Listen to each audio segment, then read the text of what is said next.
কেউ একজন দৌড়ে পালালো বলে মনে হলো। চারিপাশটা কেমন যেন মনে হচ্ছে, গাটা ভারী লাগছে কেন আমার। তাহলে কি আমি মরা নদীতে এসে পড়লাম?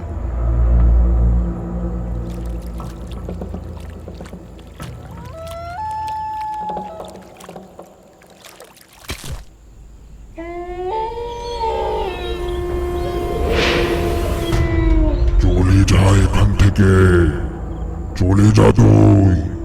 এই জায়গা আমার, তুই ভালো মানুষ, তাই তোকে আমি মারবো না। এখন তাড়াতাড়ি এখান থেকে চলে যা।